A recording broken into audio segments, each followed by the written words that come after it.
What you do with all that great stuff. My name is Jessica Josephus Aloysius Cornelius Orange Blossom Compound Alexander Privilege Jr. Y'all ain't gonna remember that.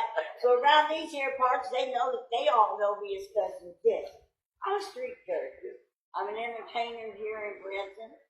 But I have been the morale officer for Veterans Week since 2004. Now you might ask, what does a morale officer do? Honey, I pass out hugs and make people smile. And I hug anywhere from 3,000 to 4,000 veterans here in town every year. Well, then I found out about the People's Convoy, and it just seemed like it would be my billy wag. So as soon as I was able to get my truck ready, I headed to join the People's Convoy.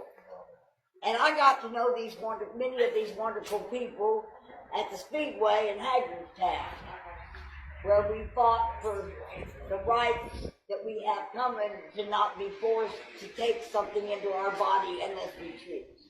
Okay? Couldn't be mandated. And we won.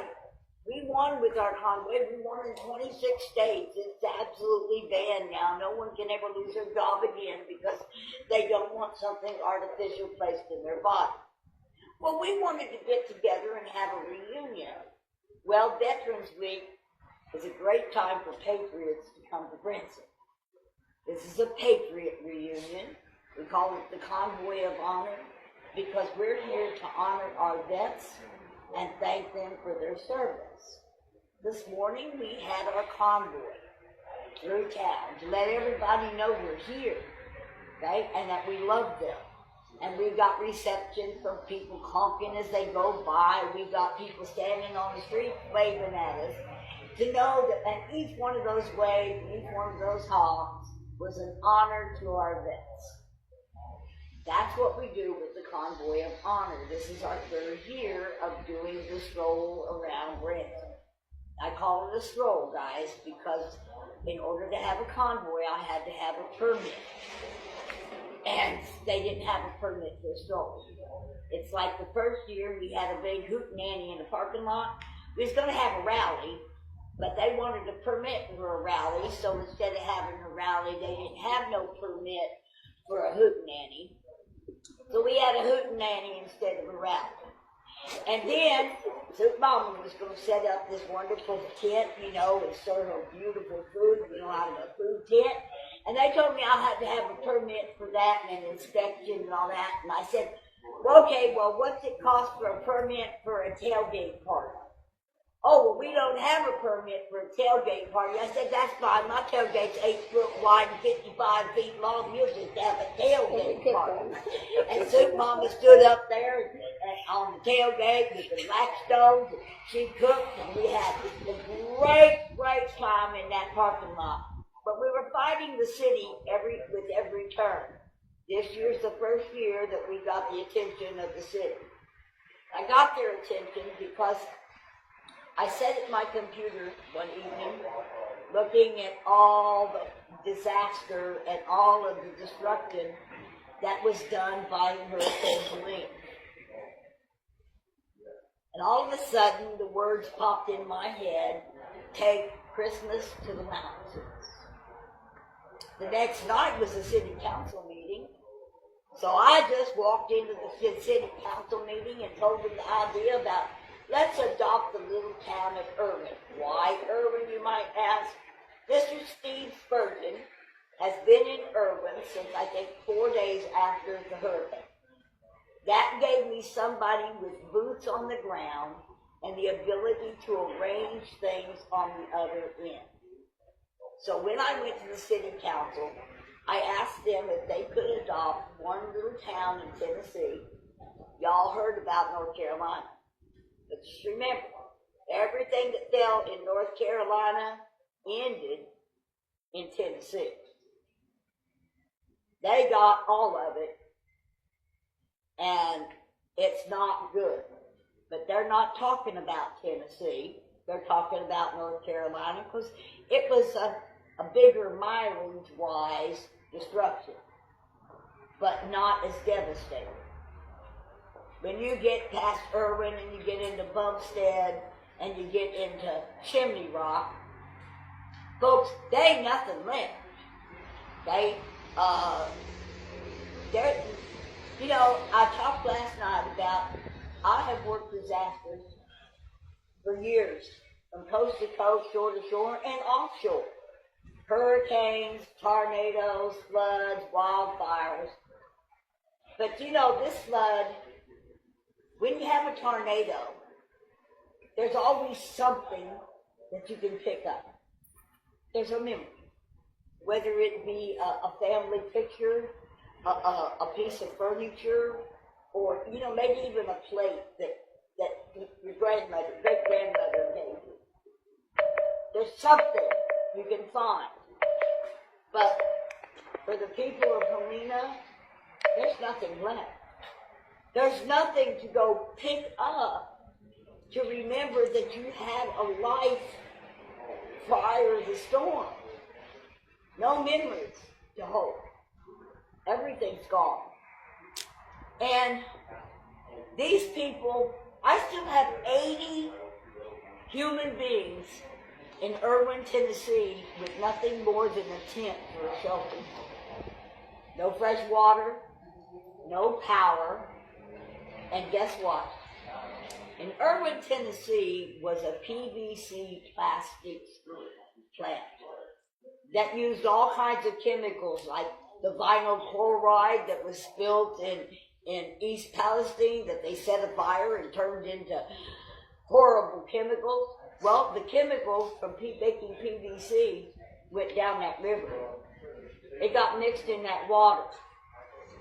It contaminated everything.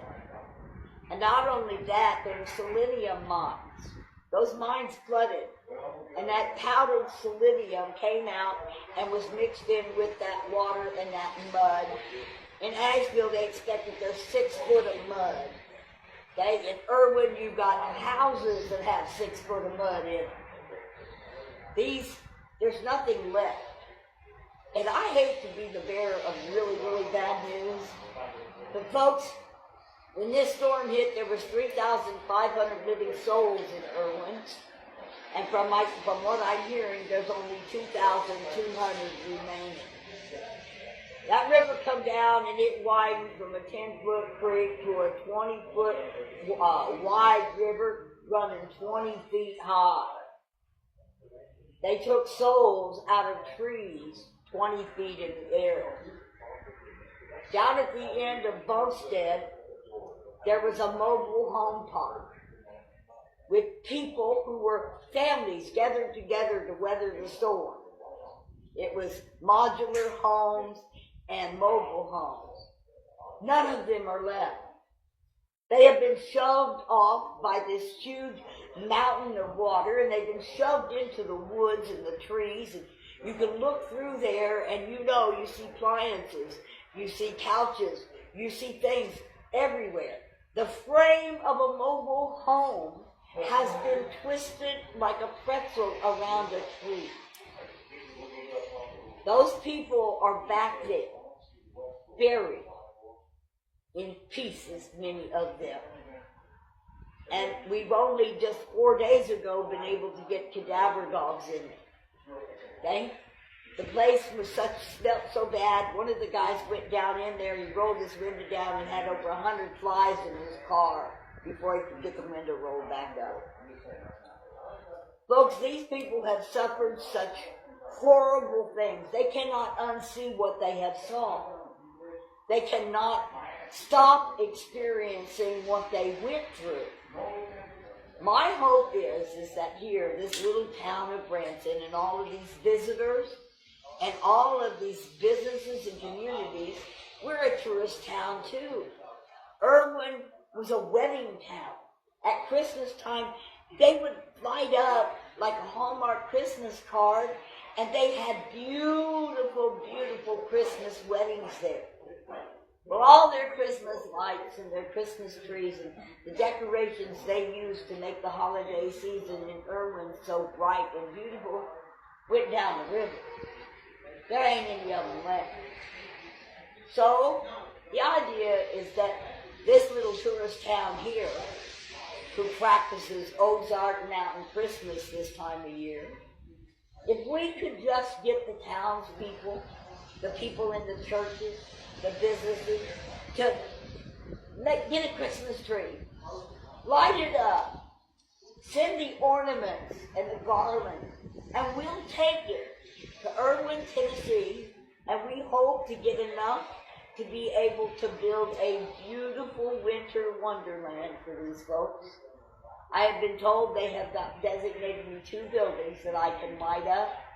We're hoping that one of them will become a concession area and the other one be a bar dance. And we want folks to just stop thinking about the disaster. We need to take their minds and give them some positive energy.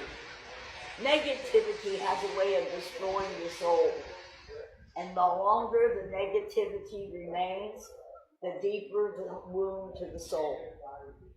But if we can pack up a truck, light it up, roll it in like a Christmas train, all lit up, we'll create some smiles and some positive energy that is so desperately needed in a little town of Erwin, Tennessee.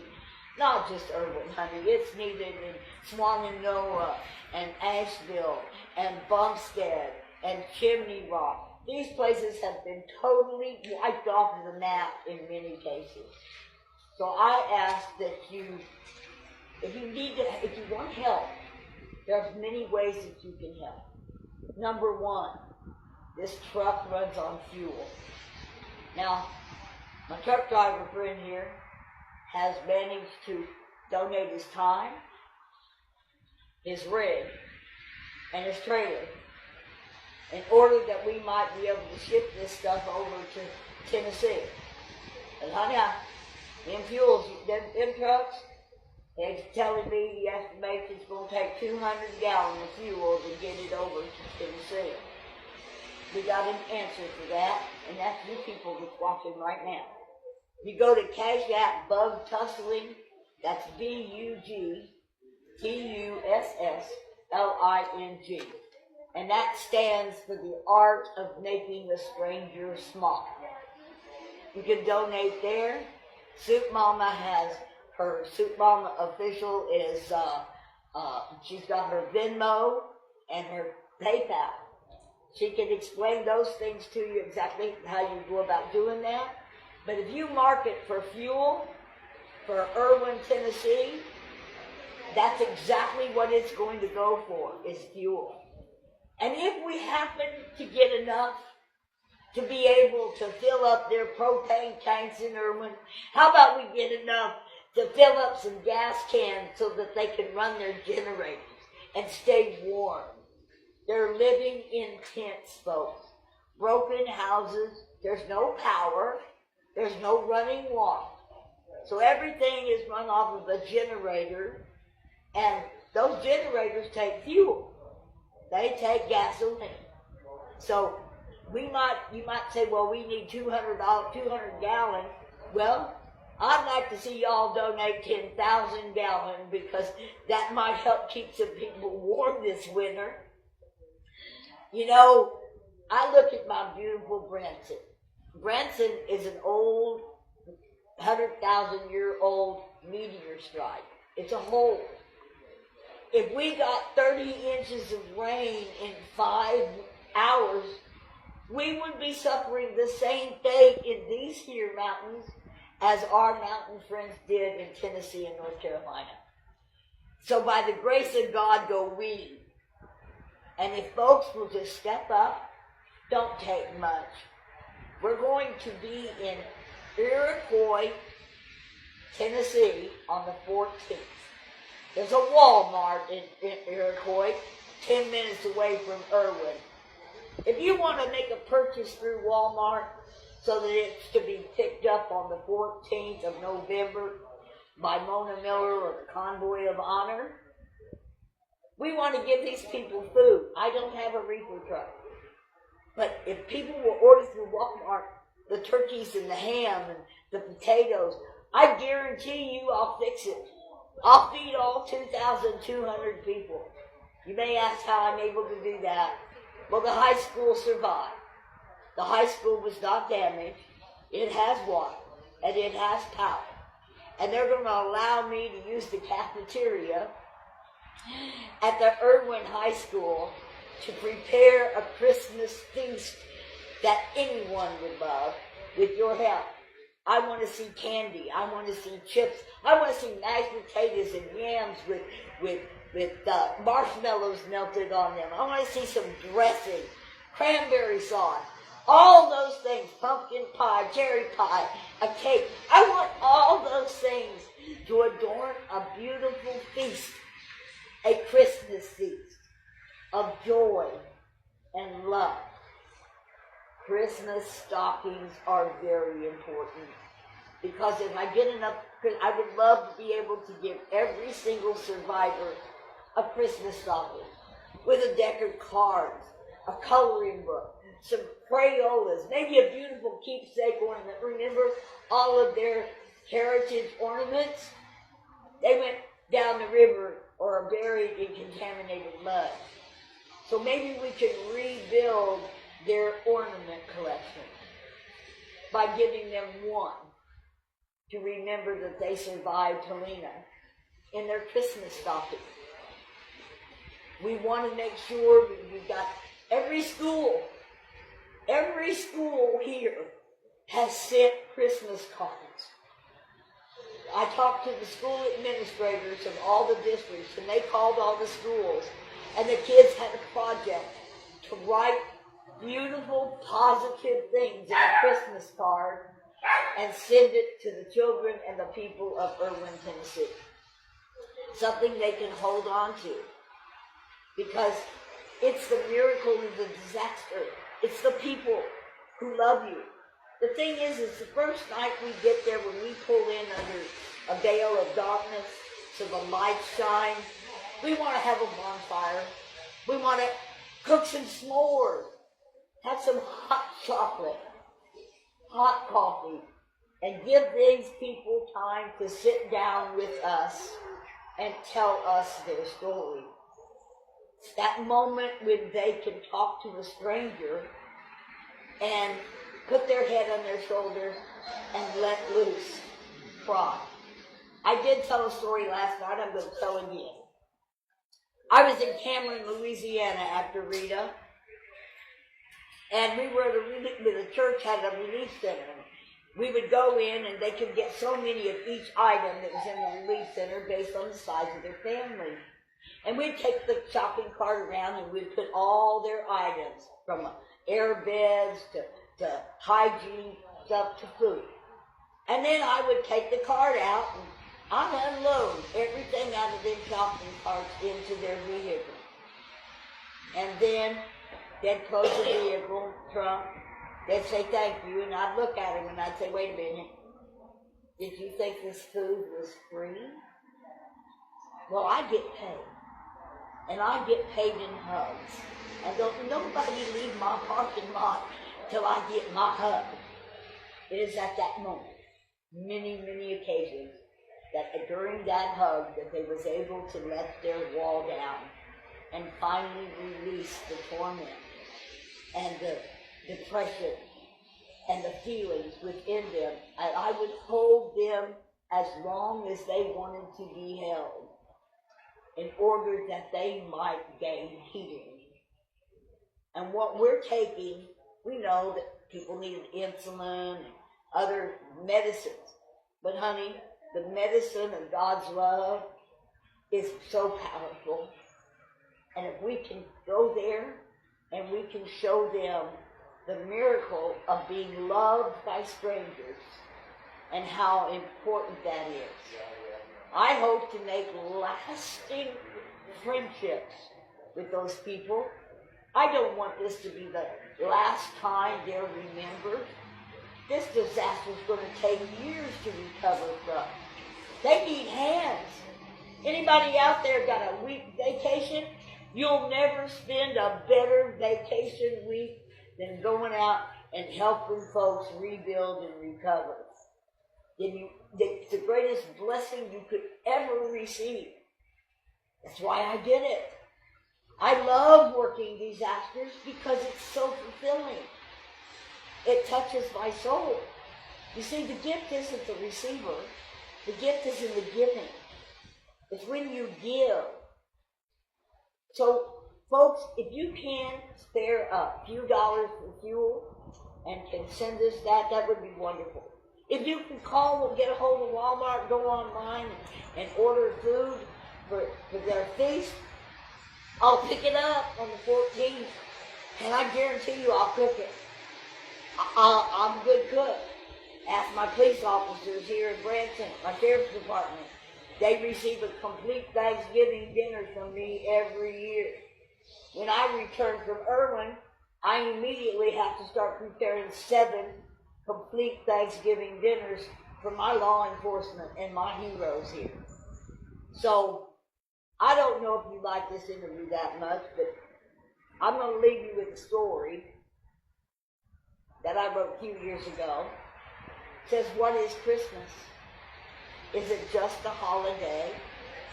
Is it a reason to buy a gift to give away? Perhaps it's the star, the tinsel, the lights, the star on top of the tree.